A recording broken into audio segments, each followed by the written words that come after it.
Across the country, prisons are lined with offenders who've been there before. The Department of Justice says 6 out of 10 prisoners released in 2012 were rearrested within 3 years. The bad news is that those numbers are still high, thousands of people caught in a cycle of being in and out of jail. The good news is that, according to those 2012 numbers, the most recent available, the reincarceration rate declined compared to 2005. Circumstances that drive people to offend in the first place are often the same circumstances that land them back on the inside. I was willing to commit a crime, which with the chances of going back, because I felt like, what was the point of me being here? Like, I didn't have another shot.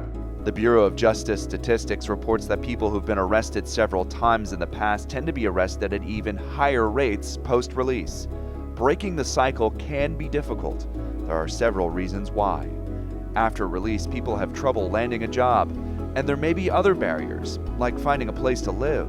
I thought I would feel lower being in prison, but sometimes coming home and not be able to provide or do what you're supposed to do can make you feel even lower. But researchers say that offenders with more education and vocational training are less likely to reoffend. Reentry programs centered on adult development are a critical step to prepare prisoners to reenter society. A lot of respect, integrity, the love, the faith. And it's important to get to them sooner rather than later, as people are most likely to commit new crimes within the first 2 years of their release. A recent analysis by the Council on Criminal Justice says rearrest rates within 5 years are still high, but researchers are encouraged by the downward trend. The reason the numbers are going down is unclear, but the Council notes fewer people being arrested for minor offenses, more federal money being spent on reducing recidivism, and private businesses increasingly open to hiring former criminals. States like Michigan have seen tremendous drops in incarceration rates after implementing reentry programs.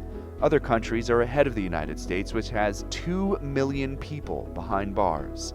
Norway, for example, has one of the lowest recidivism rates in the world. Just 1 in 5 people end up back in prison after release.